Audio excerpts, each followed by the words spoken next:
Vodka നിങ്ങൾ എങ്ങനെയാണ് consume ചെയ്യുന്നത്? വോഡ്ക ഒരു പാർട്ടി ഡ്രിങ്ക് ആണോ അല്ലയോ? അതാണ് എൻ്റെ ചോദ്യം. നമുക്ക് ഭക്ഷണത്തിനൊപ്പം എൻജോയ് ചെയ്യാൻ പറ്റിയ ഒരു സ്പിരിറ്റാണ് വോഡ്ക. അല്ലാതെ വോഡ്ക ഒരു പാർട്ടിയിൽ നമുക്ക് ഷൂട്ട് ചെയ്യാൻ പറ്റിയ ഒരു ഷൂട്ടറല്ല. അത് നമുക്ക് റഷ്യക്കാരെ കണ്ടുപിടിക്കാം. റഷ്യക്കാർ തലമുറകളായിട്ട് ഫോളോ ചെയ്യുന്ന ഒരു ഭക്ഷണ ശൈലിയാണ് ഭക്ഷണത്തിനൊപ്പം വോഡ്ക കൺസ്യൂം ചെയ്യുന്നത്. അപ്പോൾ അവർ സിപ്പ് ചെയ്ത് ഭക്ഷണം കഴിക്കുന്നു. നല്ല സ്പൈസി ഫുഡാണെങ്കിൽ സ്പൈസി സൂപ്സിൻ്റെ കൂടെ വോഡ്ക സിപ്പ് ചെയ്ത് അവർ കഴിക്കുന്നു. അതാണ് റഷ്യക്കാരുടെ ഒരു ശീലം.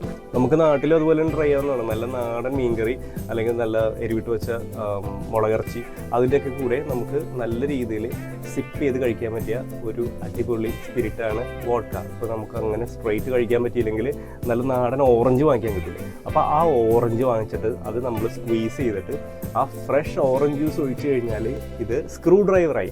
അതൊരു വീട്ടിലുണ്ടാക്കാൻ പറ്റിയൊരു നല്ലൊരു കോക്ടെയിലാണ് screwdriver. Vodka orange juice, that is screwdriver. അപ്പോൾ സ്ക്രൂ ഡ്രൈവർ നല്ലൊരു ഡ്രിങ്കാണ്. അപ്പോൾ നിങ്ങളൊന്ന് ട്രൈ ചെയ്ത് നോക്കുക. മദ്യപാന ആരോഗ്യത്തിന് ഹാനികരമായ ഒരു കാര്യമാണ്. ഞാൻ ജസ്റ്റ് ഒന്ന് റെക്കമെൻഡ് ചെയ്യുന്നത് മാത്രമേ ഉള്ളൂ. അപ്പോൾ താല്പര്യമുള്ളവരൊന്ന് ചെയ്തു നോക്കുക. അപ്പോൾ ചാ ഫോർ നൗ.